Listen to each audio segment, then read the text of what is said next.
Hoy voy a empezar una serie de charlas sobre un tema muy interesante, que es el tema del sistema de práctica que tenemos pues aquí en nuestra comunidad. Es como cómo entendemos la práctica budista en nuestra comunidad, en la comunidad Triratna, ¿vale? Y realmente me baso completamente en las enseñanzas de nuestro fundador y maestro, Bhante Sangharachita, porque en realidad pues fue él que elaboró este sistema basándose en, basándose en la tradición realmente, la tradición budista, y como en muchos casos con Bhante Sangharachita, yo diría que es como una enseñanza o una manera de ver la práctica budista muy tradicional, ¿vale? Conservadora incluso, y a la vez muy radical, ¿vale?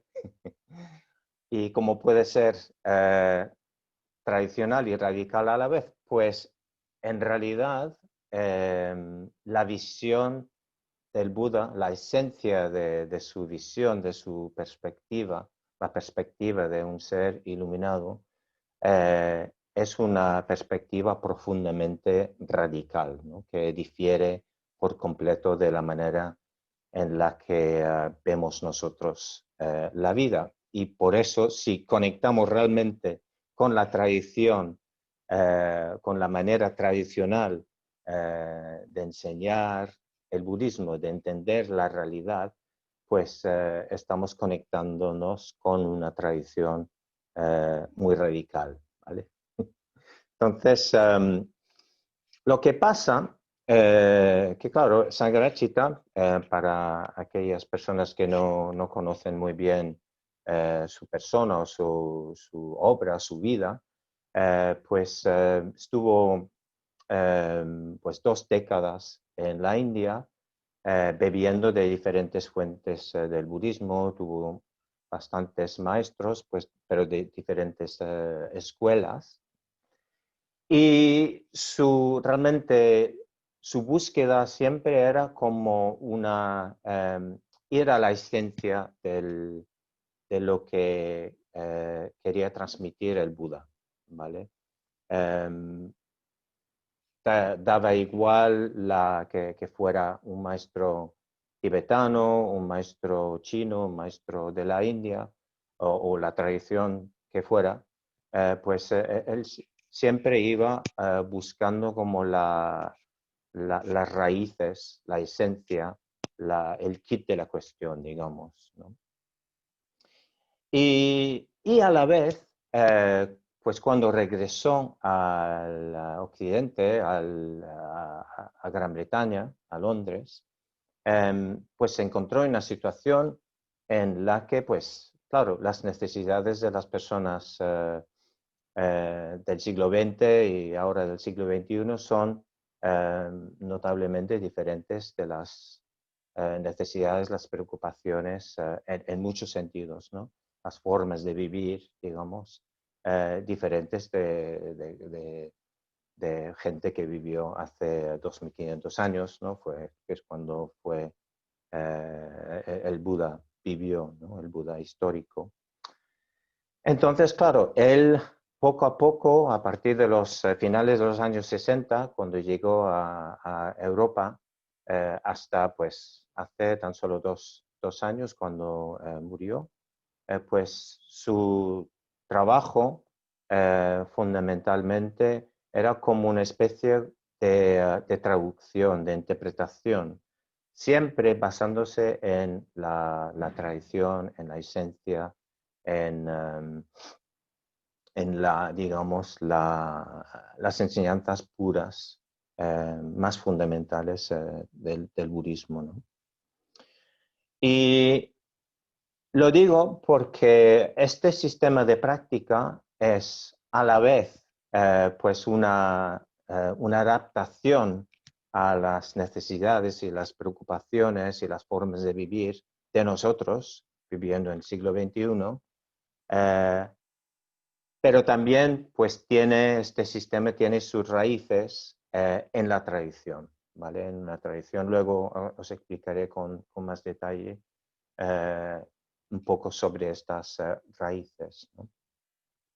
Entonces, el sistema de práctica es algo que ha ido evolucionando. Entonces, eso es algo que me fascina realmente, porque incluso cuando yo llegué a esta comunidad, Triratna, pues, y hasta ahora, pues que han sido más de 25 años, pues he visto que ha ido evolucionando este sistema de práctica. Antes, como surgió como tema, quizás hace, no sé, 18 años en una convención en la orden, y en aquel entonces lo llamamos como sistema de meditación, ¿no? Eso también os explicaré con más detalle luego. ¿Okay? Lo que quería hacer en esta presentación es pues explicar primero por qué es interesante hablar en términos de un sistema, ¿vale? O sea, hablar en términos genéricos de sistemas, ¿vale? En segundo lugar, quiero explorar esta tradición, la historia, digamos, de este sistema de Triratna, el sistema de práctica. Y en tercer lugar, lo que quiero hacer es ver dos diferentes maneras o acercamientos a este sistema de práctica, ¿vale? Entonces, van a ser como tres partes de la charla, ¿vale? De las cuales, pues, la última será la más larga, ¿vale? Y he dicho que esta charla es la primera de una serie de charlas. Esta es la charla como, digamos, la presentación global de este tema, ¿vale? Las charlas que vienen después, que son cada quincena, cada 2 semanas, pues serán como una exploración de cada uno de los 5 aspectos, ¿vale? Este sistema tiene 5 etapas o aspectos, ¿vale? Entonces, las 5 presentaciones que vienen después serán dedicadas a los 5 aspectos o las 5 etapas, ¿ok? Entonces, mi papel hoy es como daros una idea global, una idea de la totalidad de este sistema de práctica, ¿vale?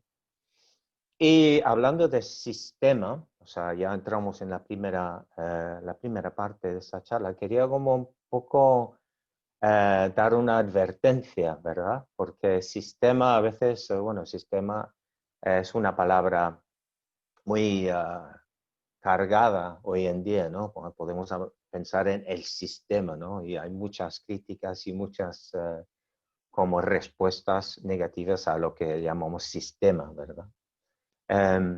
La advertencia que quiero hacer ahora es un poco como decir que, claro, son necesarios sistemas de pensamiento, sistemas de formas de fórmulas, digamos, tanto en la filosofía, en las artes, en la vida espiritual, pero no son la esencia. No, volveré, creo, muchas veces a esta palabra esencia, ¿no? O sea, una manera muy buena de explicar eso, ¿no? Esa dicotomía, lo he sacado de una parte de un libro de Sangharakshita que se llama Las Tres Joyas, que es una exploración de los 3 refugios, Buda, Dhamma y Sangha. Y cuando habla Sangharakshita del Dharma, habla pues de una imagen tradicional que es la imagen de Amitabha, que sostiene en una de sus manos un néctar, ¿vale? Pero claro, el néctar requiere un recipiente, ¿no? Sin recipiente, el néctar se desparrama, ¿no? Por todos lados. Pero claro, sin el néctar, el frasco no sirve de nada. Voy a leer sus palabras. De la misma manera que es posible perder de vista el espíritu del budismo entre la multitud de sus formas, también es posible perder el espíritu del mismo al rechazar las formas del budismo de forma prematura. El Buda Amitayus, perdón, era Amitayus, no Amitaba, Amitayus, o vida infinita, sostiene en la mano un frasco que contiene el néctar de la inmortalidad. El frasco sin néctar no sirve de nada, pero el néctar sin frasco, para contenerlo, solo se va a derramar o desperdiciarse. ¿Okay? Está bastante claro, ¿no? Como de alguna manera establecemos cuando hablamos de un sistema, cuando nos ponemos en contacto, cuando empezamos a relacionarnos con un sistema, establecemos una dialéctica, ¿vale? Entre el sistema y nosotros, entre un sistema y un no sistema, ¿no? Algo que es un recipiente, pero no es la cosa en sí. Siempre, obviamente, nuestra experiencia, incluso las experiencias más básicas, más superficiales, superan con creces pues cualquier sistema que podríamos elaborar, ¿no? Yo me acuerdo en eh, un retiro, estábamos hablando de un sistema, del sistema de práctica, y un hombre que es un gran amante de la poesía dijo, pues, es que no le cuadraba, no podía aceptar el hecho de que la vida espiritual se pudiera transmitir o comunicar en términos de un sistema. Y él habló de un puente que había visto, un viejo puente lleno de musgo, lleno de ladrillos que cruzaba un canal, ¿no? Un canal con aguas en enero, aguas congeladas. Y él hablaba realmente de la poesía de la vida, que realmente de ninguna manera se puede realmente resumir o capturar en sistemas. Entonces, digo todo eso como de advertencia, ¿no? Para que estemos atentos a no perdernos en sistemas y para que se nos escurra de las manos realmente el espíritu, ¿no? Es como manejar un sistema o unas estructuras de práctica para contener o para hacer que fluyan las energías vitales de la vida dármica, de la vida espiritual. ¿Okay? Entonces, eso un poco de, bueno, hablando de sistemas, un sistema realmente es un conjunto de principios o de reglas o de elementos, de leyes incluso, en el cual pues el conjunto de elementos es más que la suma de sus partes, ¿no? Así hablamos en términos de la teoría de sistemas, por ejemplo, la teoría de sistemas dice que pues muchas veces un conjunto de elementos hace, si hay como una cierta sinergia, hay como nuevos comportamientos que empiezan a emerger, ¿no? Es decir, que el conjunto de todos esos elementos pueden dar pie, pueden hacer que nazca algo nuevo, ¿no? Que puede manifestar un comportamiento emergente, un comportamiento completamente nuevo, ¿no? Entonces, eso es la belleza de los sistemas, ¿vale? O sea, pueden ser cuna de nuevas formas de ser, ¿no? Por eso os animo a pensar porque es muy fácil meternos y analizar cada uno de los elementos de este sistema que os he dicho ya, son 5 elementos, 5 componentes, 5 aspectos o 5 etapas de un camino, pero a mí me toca hablar en términos globales, en términos del sistema en sí, ¿vale? Más adelante, pues en las semanas venideras, pues tendréis la oportunidad de escuchar más sobre cada una de esas etapas. ¿Ok? Entonces es un poco sobre el tema de de los sistemas de forma genérica, ¿vale? Ahora quería hablar un poco em,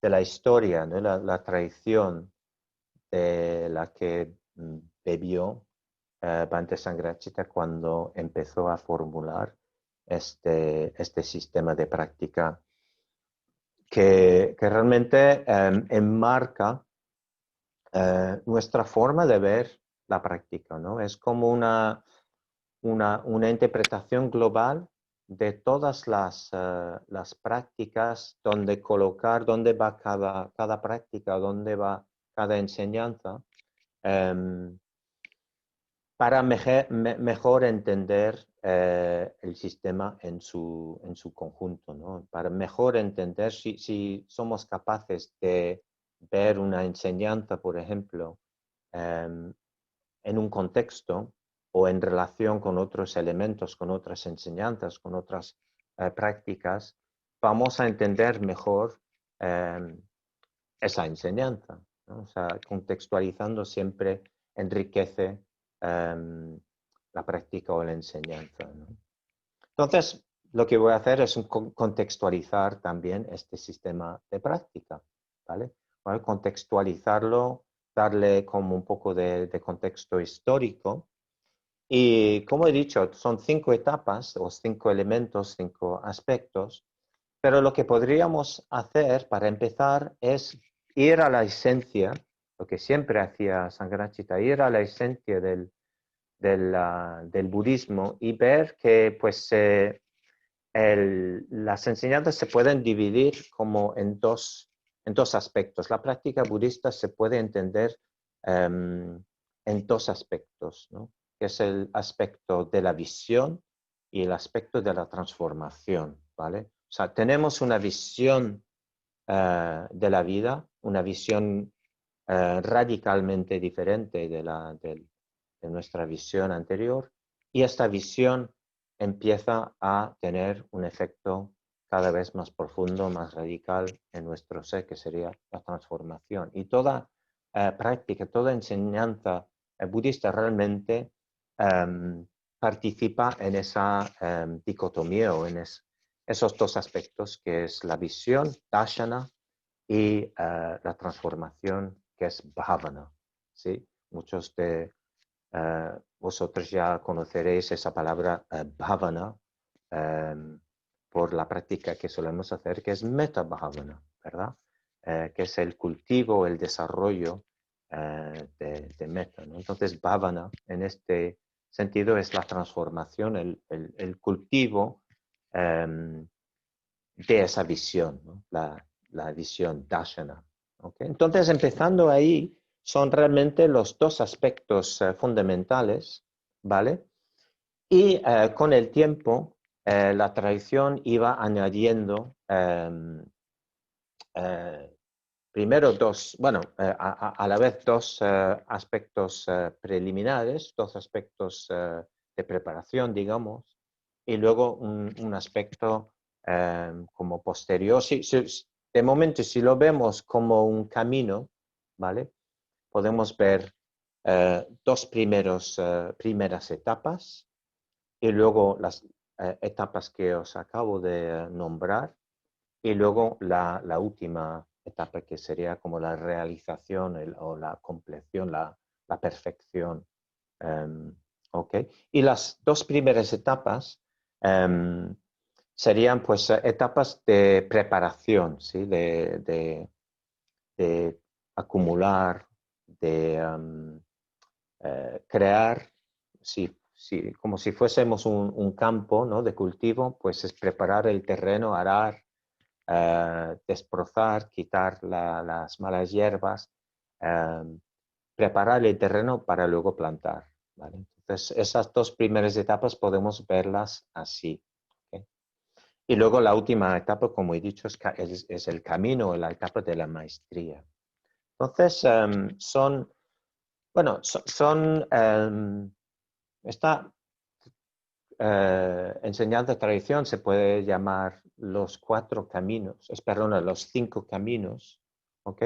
Que pues aparece en el Yogacara, ¿no? Con Asanga, con Vasubandhu, aparece como pues cerca del siglo IV en la India, como una elaboración de la Vidharma. Y no vamos a entrar mucho en esos detalles, pero es para como crear un contexto histórico para luego explicaros un poco lo que nosotros entendemos con las 5 etapas. ¿Okay? Entonces, simplemente repito pues las etapas tradicionales y luego llegaré a la tercera parte de esta presentación, que será pues una explicación más detallada de 2 maneras de ver este sistema. ¿Vale? Entonces, Sambaravasta, Prayogavasta, Prativedavasta, Bhavanavasta y Nishtavasta. Son los 5 etapas. Vasta es etapa. Sambaravasta pues sería la etapa de acumular. Prayogavasta sería pues la etapa de aplicarse, de perseverar, de profundizar en la práctica. Tradicionalmente está asociada con la meditación. La primera etapa está más bien asociada con pues, ¿qué sería la preparación en el budismo? Realmente es la ética, ¿no? Es como establecer una base ética en la vida para poder, porque claro, si no tenemos una base de ética, pues no podemos realmente ser coherentes y perseguir un camino espiritual, ¿no? Entonces, también en esta primera etapa pues se incluye pues el acto de ir al refugio, ¿no? El comprometerse, el acto de comprometerse a un camino por motivos obvios, ¿no? Entonces, estas 2 primeras etapas de acumulación y de aplicación o disciplina, que nos lleva a la etapa número 3, que es la etapa de la visión de Darshana, ¿no? En esta enseñanza se llama Prativeda Vasta o Prativeda Marga. Y como he dicho, es la visión, es percatarnos de cómo son realmente las cosas, tener como un vislumbre de la realidad, como quizá como si fuese un relámpago, ¿no? Como un momento de luz, un momento de iluminación y de alumbramiento, para igual luego pues volvemos a sumergirnos en la oscuridad de la noche, ¿no? Pero hay como un momento de realmente entender algo profundo y eso nos cambia radicalmente, al menos eso nos hace tener una visión de a dónde queremos llegar, ¿no? Y la cuarta etapa sería pues este camino de transformación, ¿no? La cuarta etapa es Bhavana Marga o Bhavana Vasta, que es el camino arduo, a veces difícil, de una metamorfosis radical, ¿no? De todo el ser. Claro, una visión la tenemos en un segundo y la transformación pues va a ser más que un segundo o 2 o 3 o incluso mm, puede ser varias vidas, ¿no? Para realizar esa transformación. Pero la transformación siempre es a base de esa visión primera, es como una imagen tradicional, es como mm, tragamos una luz, si se puede tragar una luz dorada, que nos cambia radical y ya no la podemos desechar del cuerpo, ya está dentro y ya poco a poco se va influyendo, va cambiando nuestra forma de pensar, nuestra forma de actuar, nuestra forma de ser. ¿Okay? Y luego en la quinta etapa de esa formulación tradicional, pues la quinta sería Nishta Basta.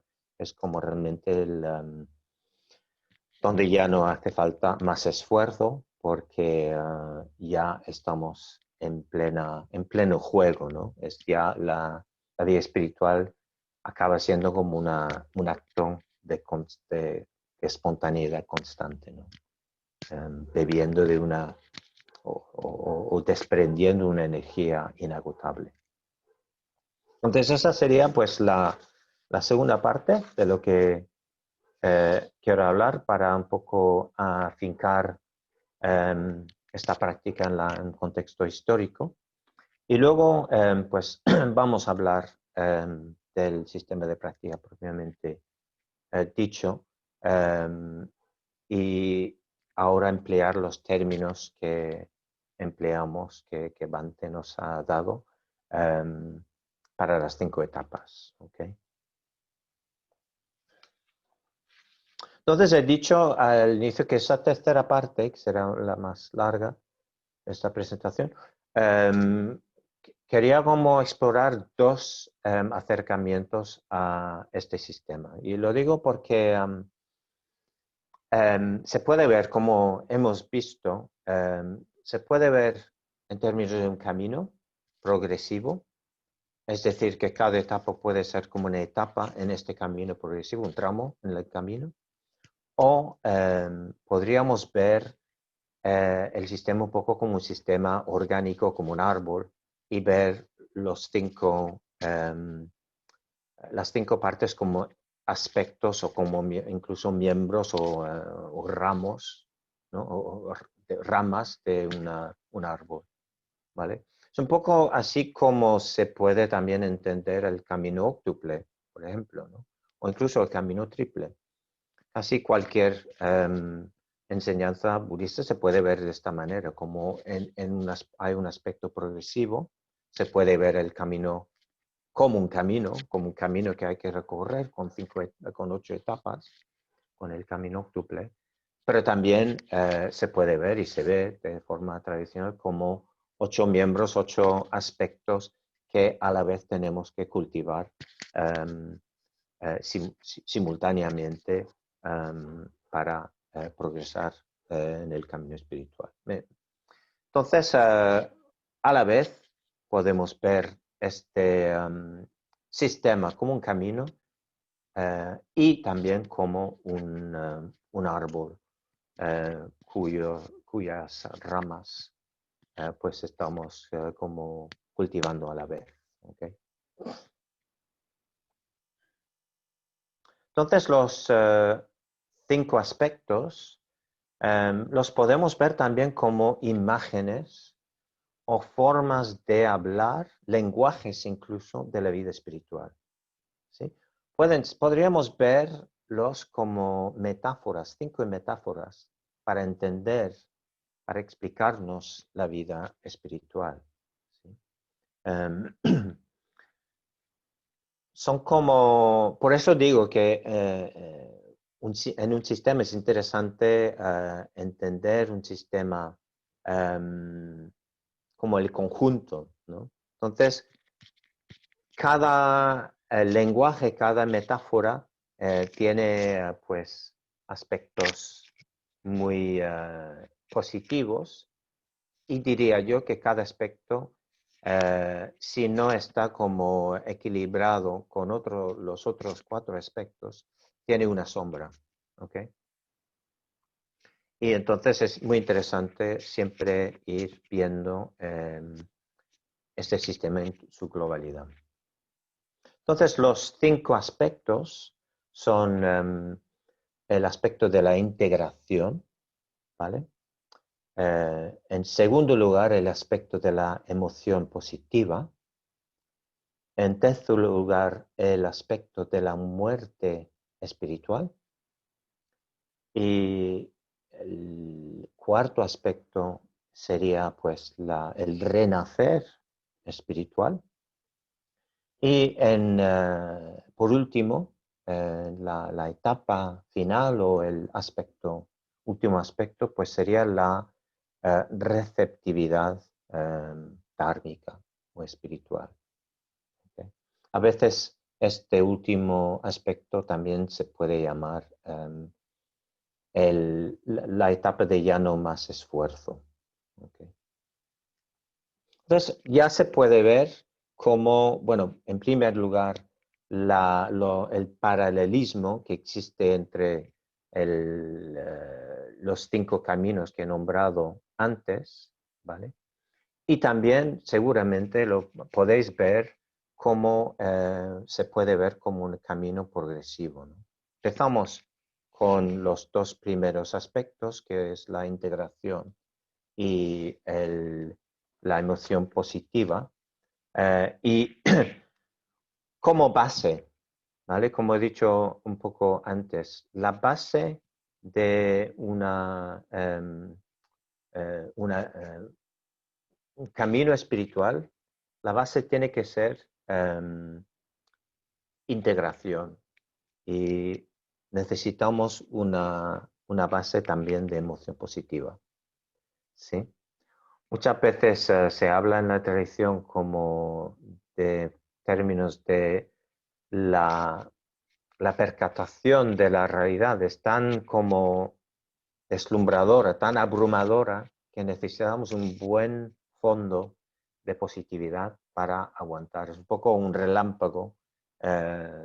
Si no está bien dirigido, si no encuentra un pararrayos, pues fulmina todo lo que se encuentra en su camino, ¿no? Fulmina al, um, al pino o a la persona o a quien sea, ¿no? Entonces, estamos en las 2 primeras etapas cultivando como una buena y fuerte base estable, firme, para realmente ser capaces de ver la realidad tal y como es, ¿no? Para ser capaces de renunciar nuestras fantasías, de renunciar nuestras maneras infantiles de ver la vida. ¿Okay?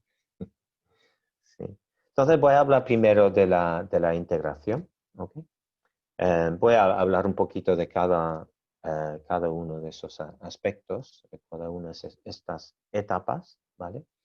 Entonces, como he dicho antes, esa capacidad de ser un agente ético es fundamental, de ser un actor ético es fundamental. La capacidad básica humana de, por ejemplo, em, cumplir sus promesas, de tener como una cierta coherencia entre las ideas, las aspiraciones, lo que dices y cómo actúas.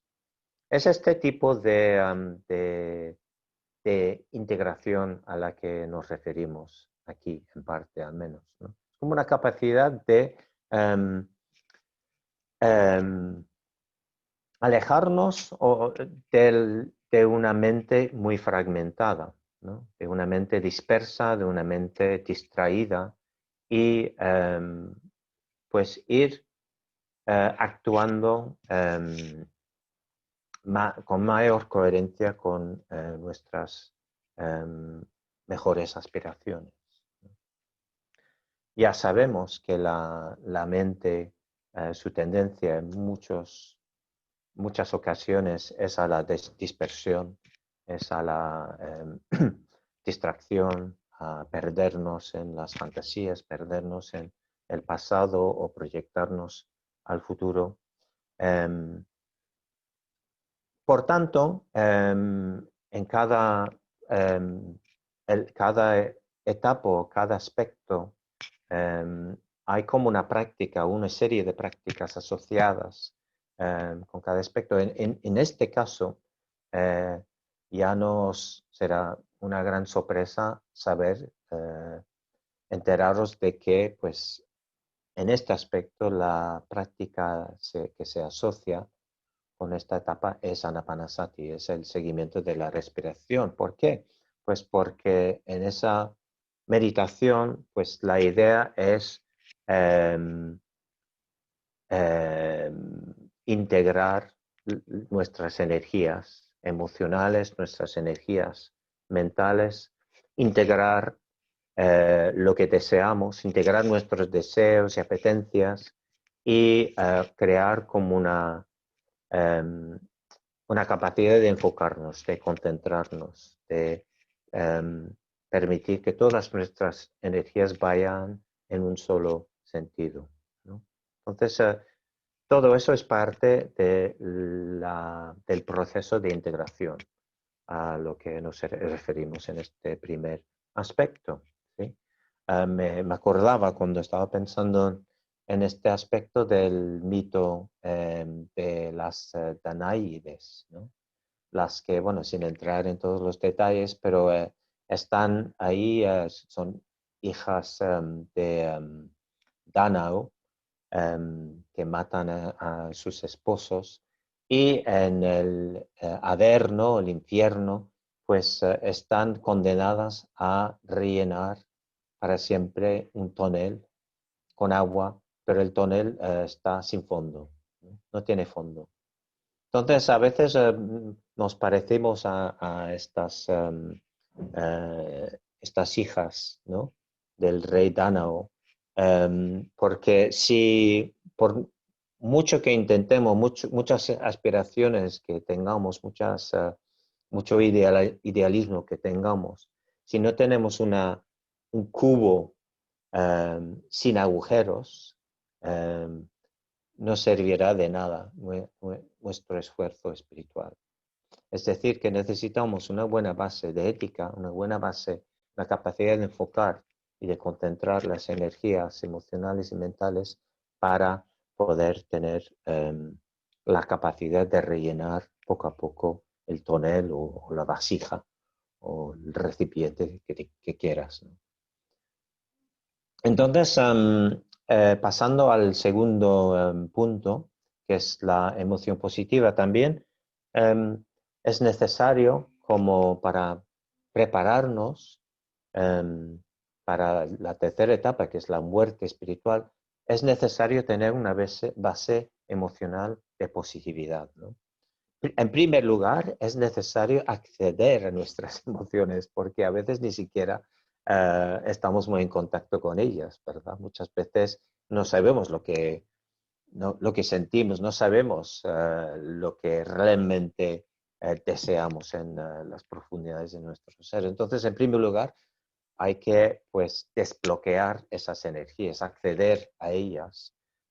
Quizás porque hayamos tenido un trauma o mucho dolor en la infancia o en una época de la vida y ya nos quedamos bloqueados, ya nos quedamos como congelados emocionalmente y hay que hacer obviamente un trabajo pues preparatorio para destapar estas energías para conectar con nuestras emociones. Porque, claro, reprimiendo emociones negativas, dolorosas, a la vez estamos reprimiendo las otras emociones, ¿no? No podemos reprimir la tristeza, el enfado, la depresión, sino también tapar las emociones de alegría, de felicidad, de inspiración, ¿no? Entonces, en primer lugar, es conectar con este mundo, a veces que es un pantano peligroso, ¿no? De las emociones que están ahí acechando en nuestro interior. Para luego ir transformando las emociones negativas que ya no nos sirven, que nos perjudican más bien, pues transformando el odio, transformando el rechazo, transformando el rencor y resentimiento, transformando también el miedo, la ansiedad, la duda, la sospecha, los celos, etcétera, etcétera. Pues transformando todo esa cuota, ¿no? De negatividad pues, en algo más creativo, algo más positivo, algo más refinado, ¿no? O sea, están ahí las energías. En el odio, por ejemplo, en el rechazo, a veces hay muchísima energía y está bien conectar con esa rabia, está bien conectar con ese odio, pero no está bien, obviamente, actuar a través de esas emociones, ¿no?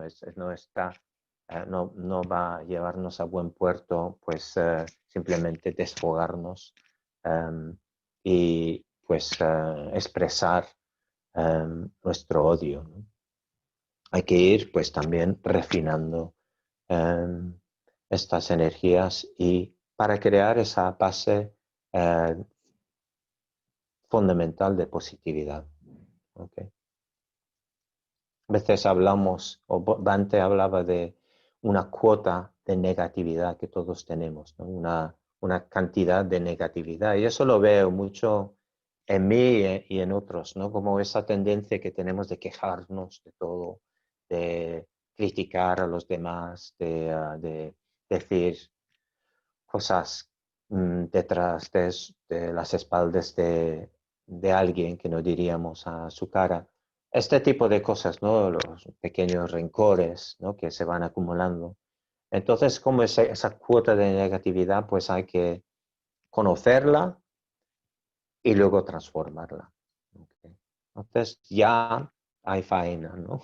Incluso en estas dos primeras etapas, ¿no? Ni hemos llegado a la etapa, las etapas como, digamos, que forman el meollo, ¿no? De la vida espiritual, que son las siguientes, que son las etapas de la muerte y el renacer espirituales, ¿no? La muerte espiritual, hablando de metáforas, ¿no? Esa metáfora es una muy potente, ¿no? Una muerte, pues la mera palabra a veces como eh, nos da miedo, ¿no? Como a mi madre no le gusta que hablemos, ¿no? En estos términos de la muerte o death en inglés.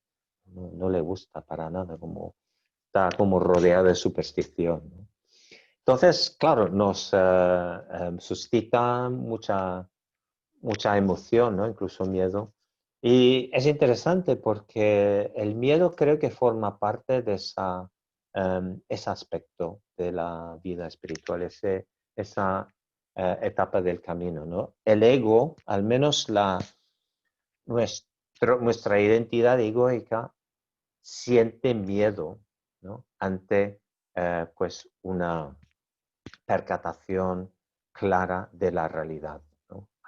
Puede haber miedo, puede haber como, sí, el ego, la identidad egoica se sienta amenazada, ¿no? Por ver que realmente yo no soy el centro del universo, tú no eres el centro del universo, ¿no? Como nuestras necesidades personales, nuestros deseos personales no forman como el centro de ese universo, ¿no?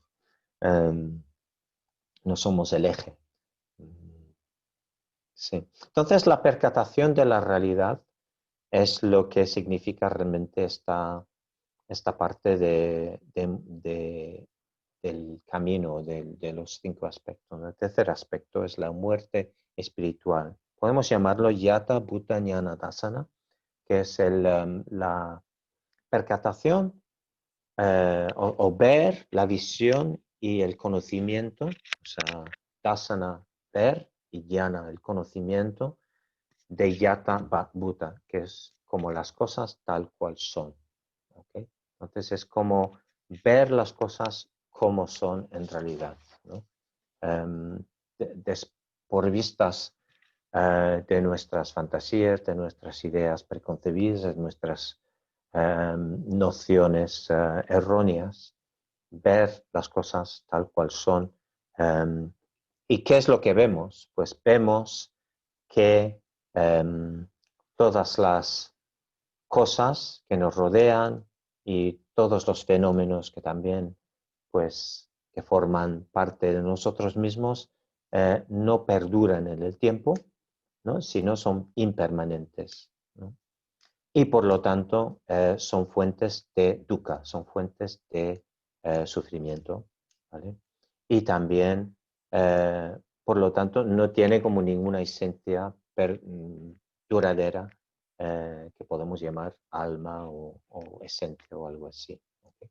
Entonces, en resumidas cuentas, eh, ver las cosas así es como una una manera de verla, de morirnos espiritualmente, ¿no? Como nos morimos porque se mueren nuestras fantasías de cómo son las cosas, ¿no? Las fantasías en el sentido de que pues queremos que las situaciones o las experiencias placenteras continúen para siempre, ¿no? Y queremos pues que nuestras relaciones que nos dan placer también continúen, ¿no? Que no se acaben nunca, ¿no? Hasta incluso queremos pues, ser inmortales, ¿no? O no, o queremos morirnos ya, o no queremos, como queremos rechazar por completo la vida, que es como es otra forma, ¿no? Otra idea errónea, ¿no? Como que la vida es solo horrible o la vida es solo la persecución de placeres, son ideas igualmente erróneas, ¿no? Y esa percatación de la realidad, ese relámpago, ese rayo diamantino que atraviesa nuestra conciencia, pues es un despertar de esas ideas, ¿no? Una manera como de realmente sacudirnos, de hacer que nos despertemos de esos sueños. Mm. Y solo decir una cosa más que en esta parte, que es creo que es inevitable que al tener como esa experiencia, ¿no? De una percatación de realidad, que sentimos que hayamos perdido algo, ¿no? Hemos perdido una perspectiva limitada, sí, pero una perspectiva como materialista, una perspectiva que tiene una dimensión material, ¿no? Una dimensión sensorial.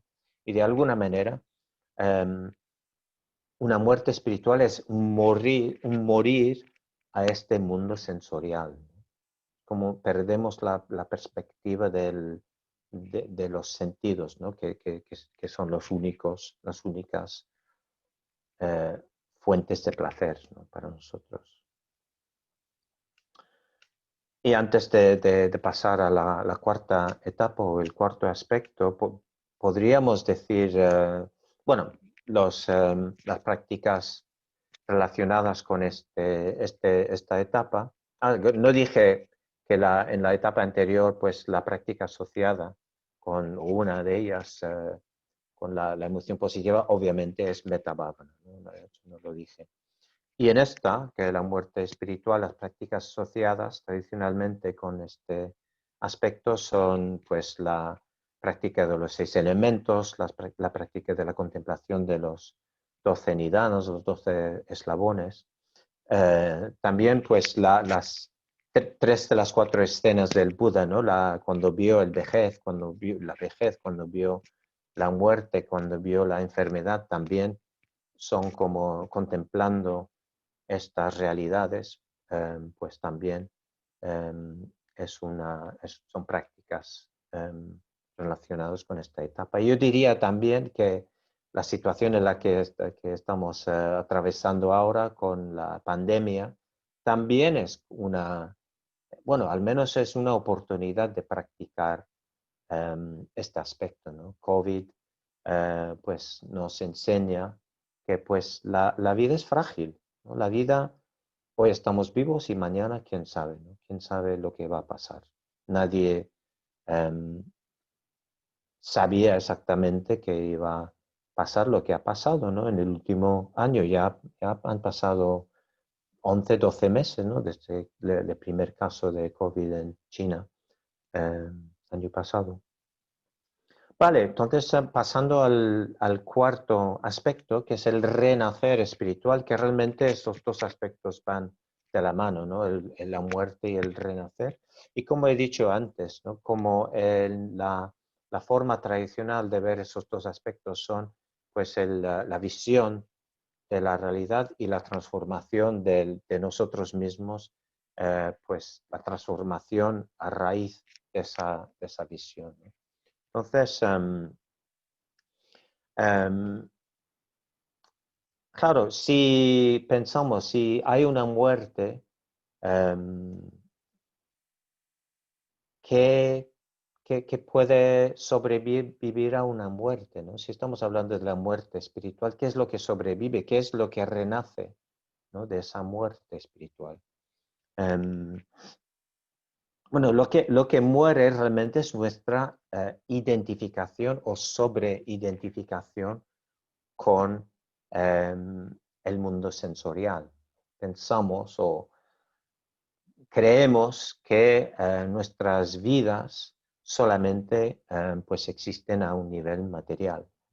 Y obviamente no es el caso. También tenemos esa idea de que bueno, nuestras vidas dependen únicamente de la satisfacción de nuestros deseos y el cumplimiento el cubrir de nuestras necesidades, que tampoco es el caso, ¿no? Entonces, si se como ansiedad, como fuente de preocupación, ya no están eh,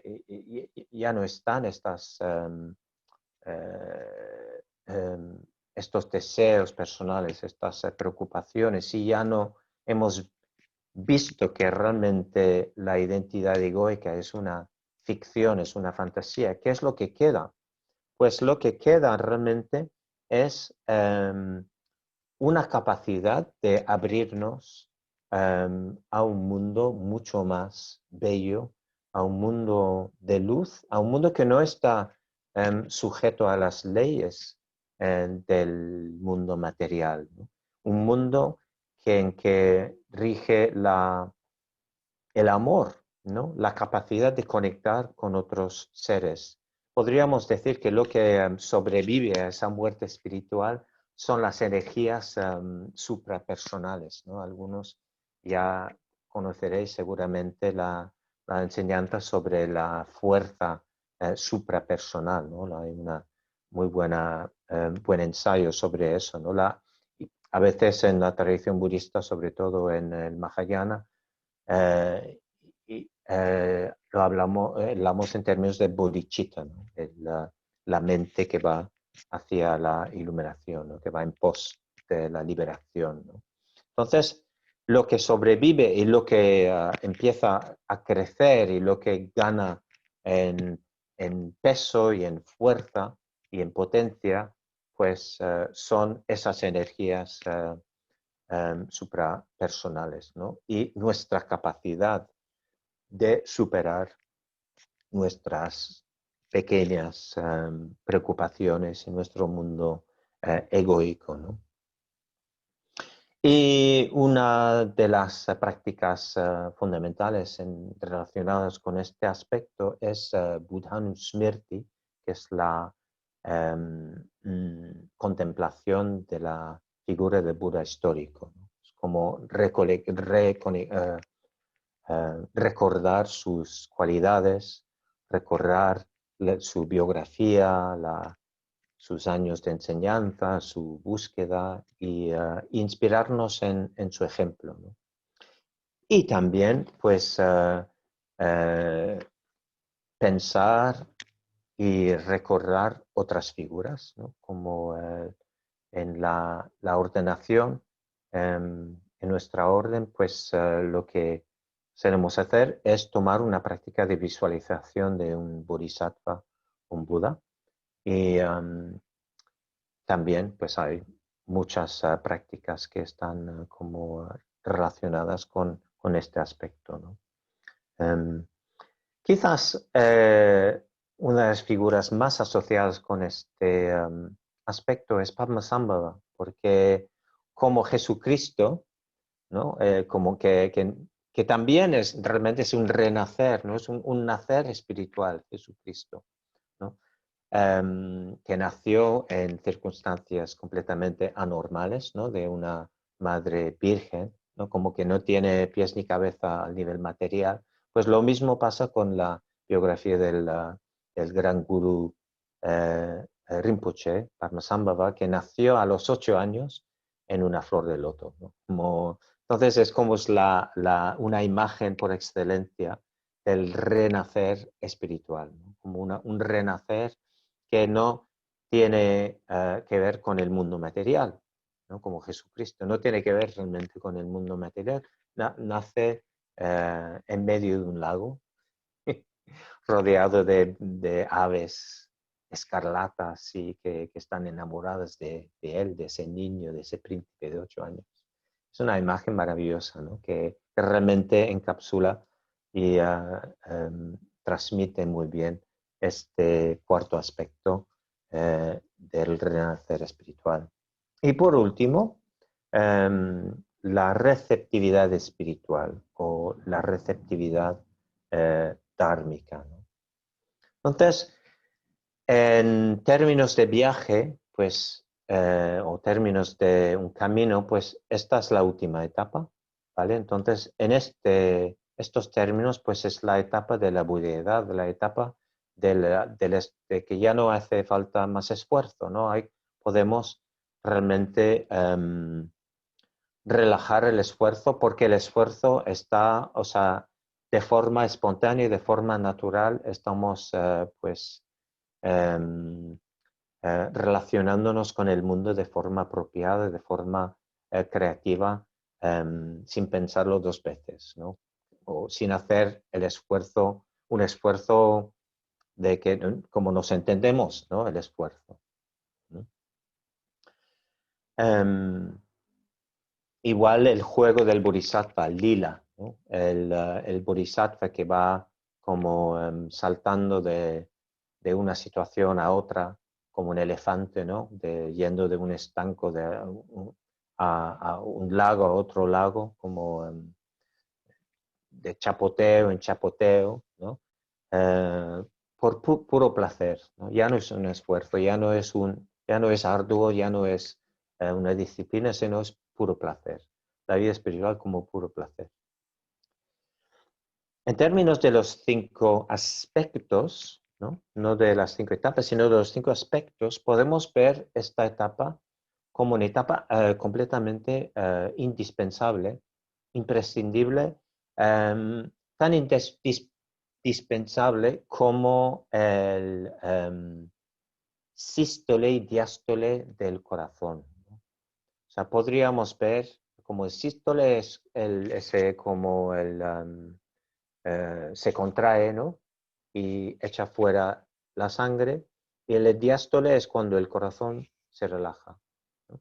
Y son dos movimientos complementarios e indispensables, ¿no? Y podemos ver el esfuerzo espiritual como el sístole, ¿vale? Y la receptividad espiritual como el diástole, como el soltar, ¿vale? Entonces, ya podemos ver que en cualquier aspecto de nuestra vida espiritual necesitamos el diástole, necesitamos el, el espacio que hemos creado, ¿no? Necesitamos hacer un esfuerzo y necesitamos relajar el esfuerzo siempre, ¿no? Entonces, cultivando la receptividad, es interesante esa palabra receptividad, ¿no? Es como estar receptivos, estar abiertos a lo que puede surgir, ¿no? Hacer un esfuerzo es que también obviamente es muy, muy importante, es decidir un objetivo, decidir a dónde vamos a poner nuestras energías y hacerlo, ¿sí? Con una meta bastante clara, nítida. A cambio, con la receptividad, lo que estamos haciendo es simplemente abriéndonos a lo que nos rodea, abriéndonos a las consecuencias, los resultados del esfuerzo anterior, ¿sí? Entonces ya podéis ver que cómo se pueden interrelacionar estos diferentes aspectos, ¿no? Como el aspecto de la receptividad espiritual es imprescindible en cualquier, o sea, en medio de cualquier otro aspecto, ¿no? Cuando estamos haciendo la práctica de Metavāvana, por ejemplo, hacemos un esfuerzo, ¿sí? Nos acordamos de la persona difícil, que puede ser un tremendo esfuerzo, pero en algún momento relajamos el esfuerzo, ¿sí? La primera etapa también, pues hacemos un gran esfuerzo en como recoger todas esas energías dispersas, ¿no? El, el curry de anoche, que el de mañana, tus vacaciones, bueno, un tremendo esfuerzo, pero luego, ¿qué hacemos? Pues nos relajamos. Poco como la inhalación y la exhalación. Son parte del mismo proceso, ¿vale? Sístole, diástole.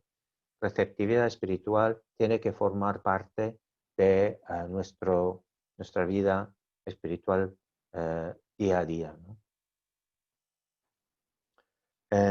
Entonces, espero que pues no se me ha quedado nada en el tintero de lo que quería decir. No tengo ni idea de la hora que es, pero creo que voy a dejarlo ahí. Voy a resumir lo que he dicho, ¿vale? Para recordaros. Entonces he empezado hablando de sistemas y esa advertencia, ¿no? De cómo nos relacionamos con los sistemas.